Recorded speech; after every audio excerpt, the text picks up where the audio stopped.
Dikisahkan pada suatu malam yang dilanda hujan badai, di sebuah hotel, sepasang kekasih sedang bercengkrama setelah baru saja mengkonsumsi obat senang jenis baru. Sembari mereka menunggu efek bahagia muncul, si pria meninggalkan kamar dan naik ke elevator. Tak lama kemudian, keduanya mengalami hal-hal aneh. Si wanita melihat semak dan tanaman tiba-tiba muncul di dalam kamar, lalu dinding seakan lenyap, serta sosok pria primitif datang.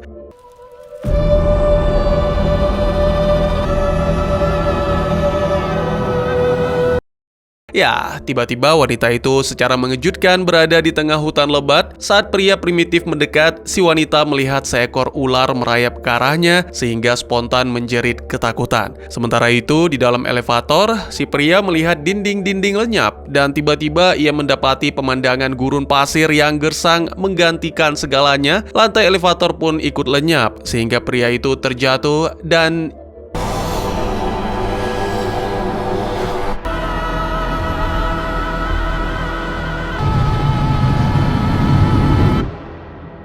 ya, apa yang sebenarnya terjadi?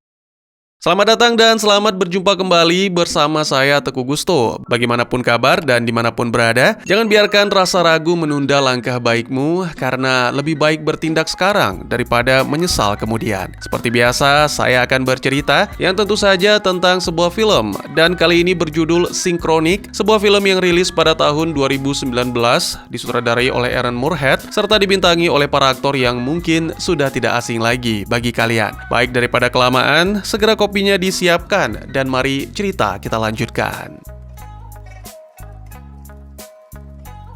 Cerita beralih ke suatu tempat di pinggiran kota, di mana dua sahabat yang berprofesi sebagai tim medis sedang bertugas. Jadi malam itu, mereka menerima panggilan darurat tentang kasus Odi dan segera menuju ke sebuah rumah. Di sana, mereka menemukan dua orang tergeletak di lantai dan seorang tetangga yang mengaku mendengar suara aneh berbicara dalam bahasa Prancis. Dennis memeriksa seorang pria yang masih hidup namun terluka parah, bahkan menembus hingga ke punggung. Sedangkan Steve menangani korban Odi. Namun saat hendak menyuntikkan obat, dia tak sengaja tertusuk jarum. Meski demikian, Steve tetap berhasil menyuntik gadis itu dan membuatnya sadar. Miss, fuck!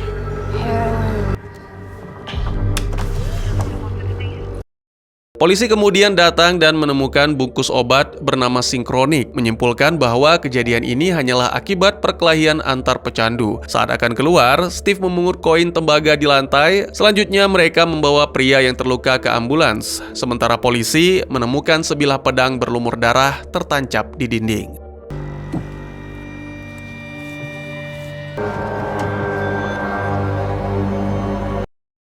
Beberapa waktu kemudian, Steve dan Dennis beristirahat dan Steve sempat memperhatikan koin yang ia temukan. Ia melihat bahwa tanggal yang tertera pada koin tersebut adalah tahun 1721 dan merasa aneh. Karena khawatir tertular penyakit dari tusukan jarum, Steve pun memeriksakan diri untuk tes HIV dan dokter menyarankan agar ia menjalani pemeriksaan kesehatan menyeluruh.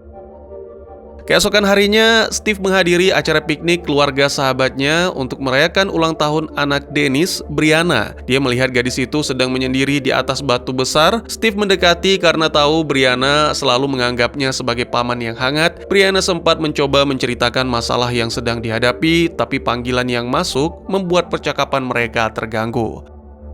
Pada suatu petang, saat kembali bekerja, Steve dan Dennis menerima panggilan darurat yang melaporkan tentang seseorang yang meninggal akibat terbakar. Petugas kepolisian mengatakan bahwa mereka tidak menemukan tanda-tanda kebakaran lain di sekitar lokasi, hanya bungkus Synchronic yang kosong dan sebuah kenop pintu yang meleleh secara tidak wajar.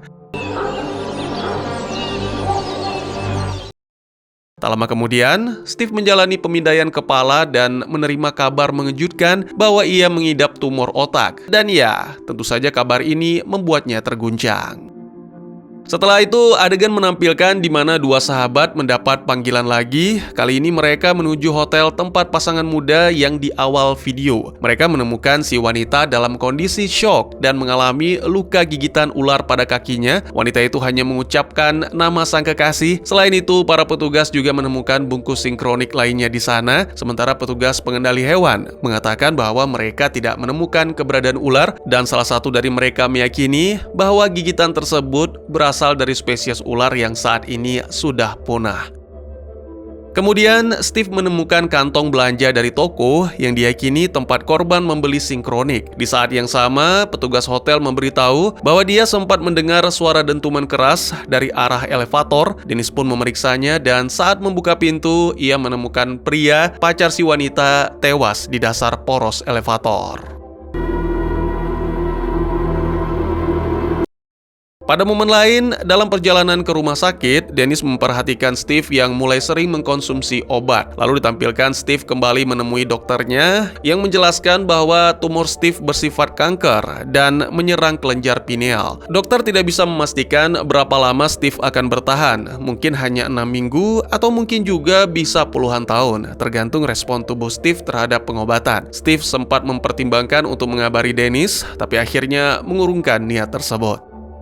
Sementara itu, Dennis mencoba lebih dekat dengan Brianna dengan bermain basket bersama. Dennis khawatir dirinya telah menjadi ayah yang mulai menjauh, tapi Brianna menjelaskan bahwa ia hanya sedang bingung dengan masa depannya. Pada momen lain, tepatnya pada suatu malam, Dennis bertemu dengan Steve di bar dan memberinya lampu sebagai hadiah ulang tahun. Dennis lalu mencurahkan isi hatinya tentang keraguan terhadap pernikahan. Ia mulai merasa tidak yakin apakah menjadi pria berkeluarga benar-benar jalan hidup yang diinginkan. Lebih lanjut, Dennis mengaku bahwa terkadang iri dengan kehidupan Steve yang masih lajang. Ia juga akhirnya menyinggung soal kebiasaan Steve minum obat belakangan ini karena khawatir Steve menjadi kecanduan, tapi Steve tetap tidak mau menceritakan tentang tumornya dan hanya berkata bahwa ia bisa menjaga dirinya sendiri.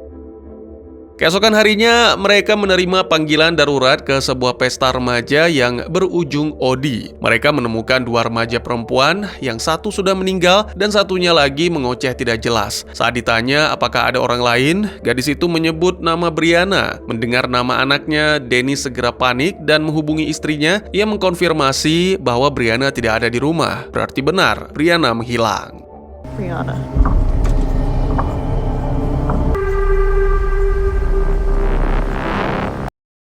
Karena kini orang yang dicinta sudah menjadi korban sinkronik, Steve pergi ke toko tempat obat itu dijual dan memborong semua stoknya. Seorang pria memperhatikan, lalu mengikuti Steve dan mencoba membeli obat itu dengan harga yang sangat tinggi. Tapi Steve menolak dan pergi. Di rumah Dennis, ia dan istrinya sibuk menghubungi pihak berwenang dan mencetak selebaran untuk mencari Brianna. Sang istri, Tara, benar-benar terpukul, bahkan hancur, merasa mereka tidak melakukan cukup usaha. Malam harinya, saat berbaring bersama anjing peliharaan, Hawking, Steve mendengar suara aneh dari ruang tamu. Sambil memegang tongkat baseball, ia memeriksa sumber suara dan membuka lemari. Oh shit! Hey, come the fuck out of there, alright? Di dalamnya ternyata ada pria dari toko tadi. Steve mengancam akan menghabisinya, tapi pria itu langsung mengaku bahwa dialah pembuat sinkronik. Namanya adalah Dr. Kermani, seorang ahli kimia, dan ia telah berusaha membeli kembali semua sinkronik yang beredar di pasaran. Pekerjaannya memang memanipulasi struktur molekul untuk meniru efek obat. Sinkronik awalnya hanya dimaksudkan sebagai obat perangsang biasa, namun secara tak sengaja ia menciptakan sesuatu yang memungkinkan manusia menjelajahi waktu. Ya, zat itu merusak struktur ruang dan waktu, dan karena mempengaruhi kelenjar pineal, maka orang dewasa hanya akan muncul sebagai bayangan atau roh di masa lalu. Tapi anak muda dengan kelenjar pineal yang belum berkembang bisa benar-benar berpindah dan bahkan terjebak di masa itu. Kermani telah menghabiskan waktunya untuk melacak dan menghancurkan semua sinkronik, dan toko yang tadi didatangi Steve merupakan pemberhentian terakhirnya. Steve yang masih skeptis mengatakan bahwa ia sudah membuang semua obat dan mengusir Kermani karena percaya semua sudah beres. Sang ilmuwan itu pun pergi, namun sebenarnya Steve tidak benar-benar membuang obatnya, hanya meletakkan di tempat sampah.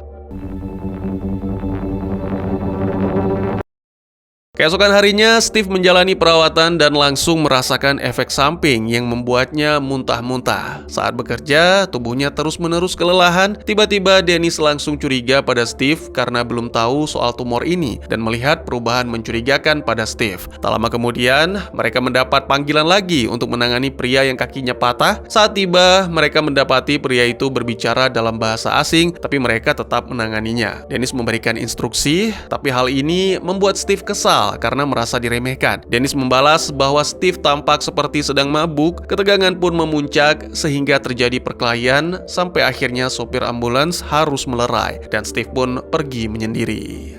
What's about?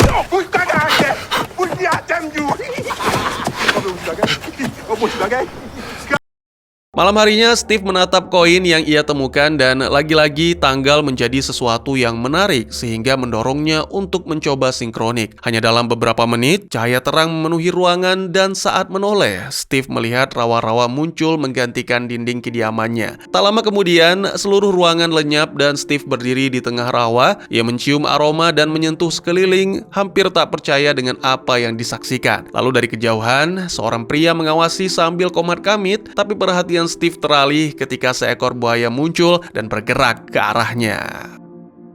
Steve mundur dan saat itu ia menyadari diri mulai menghilang. Si pengintai kemudian muncul dan ternyata adalah seorang penjelajah Spanyol yang bersenjata. Pria itu menyerang Steve dan Steve sendiri tidak tahu harus lari kemana karena di sisi lain ada buaya yang siap melahapnya.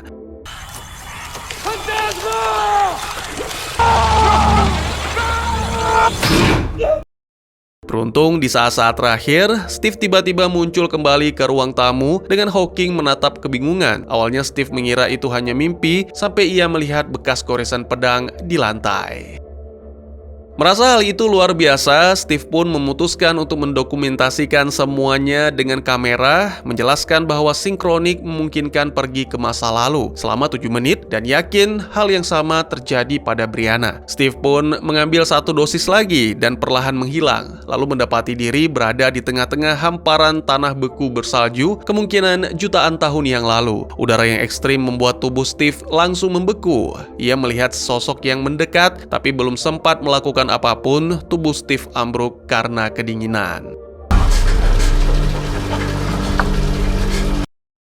7 menit kemudian, Steve muncul kembali di ruang tamu dalam kondisi masih menggigil. Momen ini membuatnya menyimpulkan bahwa waktu dan tempat yang ia kunjungi bergantung pada tempat ia mengkonsumsi sinkronik. Ia pun mencoba lagi di tempat yang sama, tapi kali ini mengenakan pakaian hangat dan membawa kayu bakar. Saat kembali ke wilayah bersalju, ia berhasil menyalakan api untuk menghangatkan diri. Tak lama, sosok yang tadi mendekat, yang ternyata adalah seseorang, kemungkinan manusia purba yang memegang tombak. Steve mengangkat tangan menunjukkan bahwa diri bukanlah ancaman. Lalu sang manusia purba pun menurunkan tombaknya sehingga mereka duduk bersama di dekat api sampai 7 menit pun berlalu dan Steve kembali ke masa kini.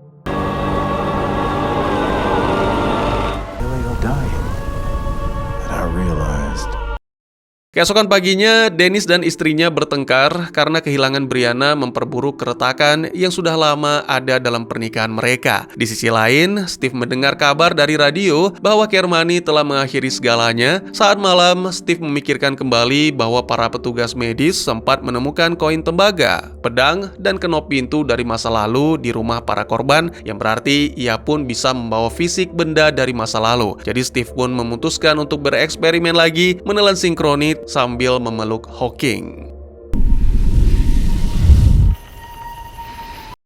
Eksperimen itu berhasil, Steve berhasil membawa Hawking bersamanya. Tapi sayangnya, mereka muncul di era di mana rasisme masih sangat parah. Mereka muncul di rumah seorang pria yang dengan marah langsung mengusir. Jadi Steve dan Hawking pun segera melarikan diri, hanya untuk mendapati bahwa semua orang di wilayah itu memandangi dengan cara yang penuh kebencian. 7 menit berlalu, namun sangat mengejutkan, Steve tidak kembali ke masa kini. Ia menyadari sesuatu yang tidak beres dan bergegas kembali ke rumah pria galak di mana ia pertama kali muncul. Di sana, ia kembali meminum sinkronik dan menyelinap masuk. Sayangnya, pria galak memergoki dan kali ini memanggil teman-temannya yang sangat identik dengan kelompok supremasi kulit putih. Kekacauan pun terjadi di ruang tamu. Steve terpisah dari Hawking dan berusaha meraih tali anjingnya. Saat orang-orang itu hendak menembak, tiba-tiba Steve kembali ke masa kini, namun tanpa Hawking.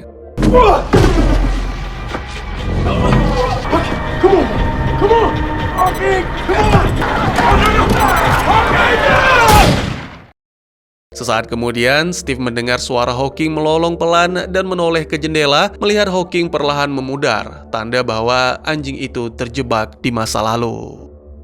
Dari peristiwa ini, Steve menyimpulkan dua hal penting. Pertama, jika 7 menit berlalu dan tidak berada pada titik tempat pertama kali muncul, maka kita akan terjebak di masa lalu. Kedua, ia harus menggenggam atau memeluk benda yang ingin dibawa kembali dengan benar. Karena kali ini, Steve hanya berhasil membawa tali, bukan hokinya. Ya, kondisi pun semakin buruk ketika Steve tahu persediaan sinkroniknya hanya tersisa beberapa butir. Oleh karena itu, ia tidak bisa kembali untuk menyelamatkan Hawking. Beberapa hari kemudian, Steve pergi ke asrama universitas tempat Brianna dilaporkan menghilang. Sebelumnya, salah satu remaja menyebut bahwa Brianna berakhir terlihat duduk di salah satu kursi sebelum lenyap. Steve pun mencoba melakukan perjalanan waktu dari titik itu. Ia terlempar ke masa lalu di tengah hutan, di mana sekelompok orang sedang melakukan ritual dan mengira Steve adalah roh suci yang mereka panggil. Orang-orang itu pun langsung mengerubungi Steve, sehingga tokoh utama kita berlari secepatnya ke arah dia datang tadi, berhasil meraih kursi taman dan kembali ke masa kini. Wait a minute. Whoa. Wait, hey, whoa. What are you? No.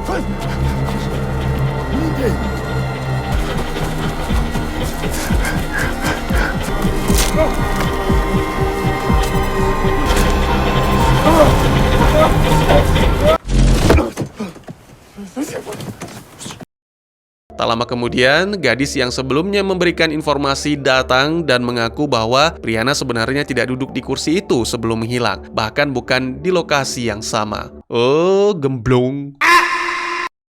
Beberapa waktu kemudian, Steve bertemu Dennis di bar. Lagi-lagi Dennis curhat. Wait, tunggu. Kok mirip Dennis yang itu ya? Oke, lanjut. Kali ini Dennis mengaku bahwa mungkin akan bercerai dengan Tara karena gagal memenuhi janji pernikahan. Tara telah mencintai Dennis dengan tulus, sementara Dennis sendiri tidak yakin telah membalas cinta tersebut. Satu-satunya yang membuat mereka tetap bertahan selama ini adalah Brianna, dan sekarang tanpa Brianna, ia merasa tak ada lagi yang bisa menyatukan mereka.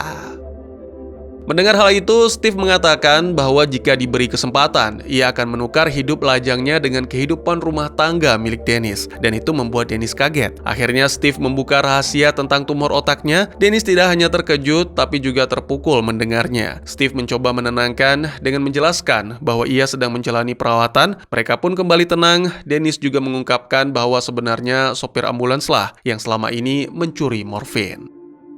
Di sebuah pemakaman, Steve memperlihatkan rekaman video efek sinkronik kepada Dennis yang membuat Dennis semakin cemas bahwa Brianna benar-benar terjebak di masa lalu. Kemudian Dennis menyadari bahwa Brianna mungkin meninggalkan petunjuk bagi mereka di masa kini. Hal ini mengingatkan Steve pada batu besar di taman Brianna pernah duduk. Mereka pun segera ke sana dan menemukan hanya satu kata terukir di batu itu, always. Mereka yakin di sanalah Brianna menghilang karena hanya tersisa 2 butir sinkronik. Steve memutuskan untuk menggunakannya demi menyelamatkan Brianna.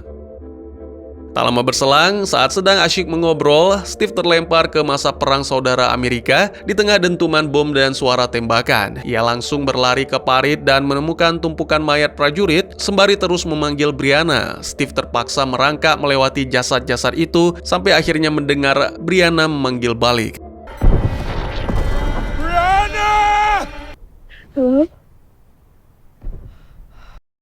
Mereka pun bertemu. Steve memberikan satu-satunya tablet yang tersisa kepada gadis itu dan menjelaskan bahwa mereka harus mencapai batu dalam 7 menit. Jika tidak, mereka akan terjebak di masa ini selamanya.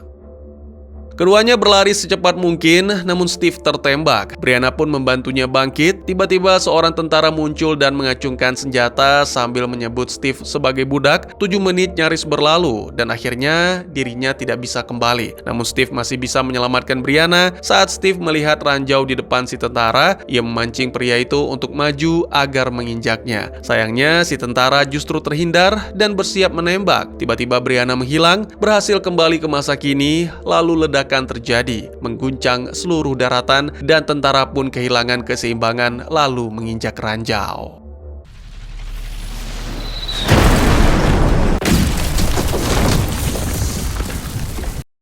Film pun ditutup dengan menampilkan Steve yang duduk di batu. Lalu di masa kini, Brianna muncul kembali dan langsung memeluk ayahnya. Tak lama, mereka melihat sosok Steve muncul samar di atas batu seperti hantu. Dua sahabat pun berjabat tangan dan bersamaan dengan itu, Steve perlahan lenyap.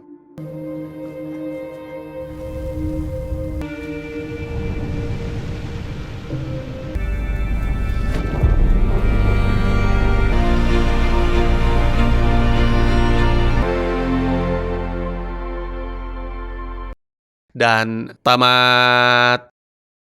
Akhir cerita menyisakan banyak tanda tanya, terutama soal nasib tokoh utama yang menghilang di penghujung kisah. Cerita mengikuti dua petugas medis yang juga bersahabat sejak lama. Saat menjalankan tugas mereka dari satu lokasi ke lokasi lain, mereka mulai menemukan serangkaian tragedi yang makin lama makin tak masuk akal, penuh luka misterius, dan kondisi yang tak bisa dijelaskan secara logika medis. Lama-kelamaan, mereka mengetahui bahwa semua itu berakar pada keberadaan sebuah obat senang jenis baru, buatan laboratorium rahasia yang ternyata bukan sekedar zat halusinogen biasa, melainkan memiliki efek aneh yang berkaitan dengan waktu itu sendiri.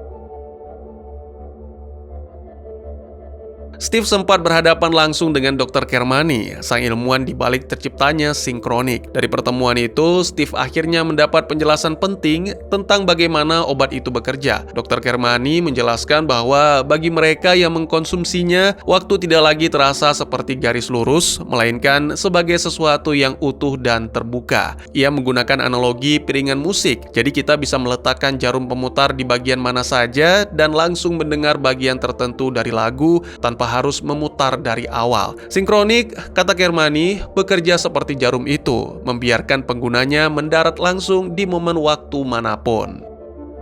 Meskipun belum sepenuhnya memahami alasan, Kermani menyebut hanya individu dengan kelenjar pineal yang belum mengapur atau belum berkembang sempurna yang bisa mengalami efek penuh dari obat ini, seperti halnya remaja. Uniknya, karena tumor di otak, perkembangan kelenjar pineal Steve terhenti, membuatnya jadi satu-satunya orang dewasa yang bisa benar-benar melompati waktu. Ia pun menyadari bahwa setiap perjalanan waktu berlangsung selama 7 menit, dan tempat di mana ia berdiri saat menelan pil akan menentukan ke era mana ia berpindah. Satu titik di ruang tamunya bisa mengirimnya ke rawa masa lalu, sementara titik lain justru membawanya ke zaman es.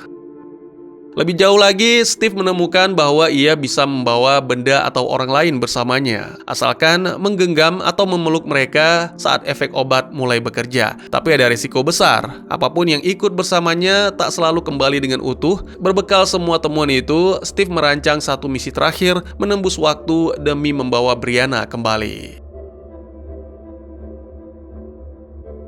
Film ini memang tidak menjelaskan apa yang terjadi pada Brianna selama ia berada di masa lalu, ataupun bagaimana ia bisa bertahan. Tapi kenyataannya, semua itu memang bukan inti dari cerita. Kisah ini sejatinya adalah tentang Steve, tentang bagaimana ia menghadapi kenyataan bahwa hidupnya tak akan berlangsung lama, dan bahwa ia harus menemukan makna di tengah keterbatasan itu. Menyelamatkan Brianna bukan sekedar misi, itu adalah cara bagi Steve untuk berdamai dengan kematiannya, dan menemukan hal yang paling penting, keberanian untuk berkorban demi orang lain. Tapi kalau kalian tanya si Brianna mengapa mengkonsumsi obat senang, itu karena dia menyadari bahwa hubungan orang tuanya sudah tidak harmonis dan semuanya seperti dipaksakan, sehingga dirinya pun merasa tak nyaman sehingga memutuskan untuk tinggal di asrama. Nah, dari sinilah bermula mengkonsumsi obat senang.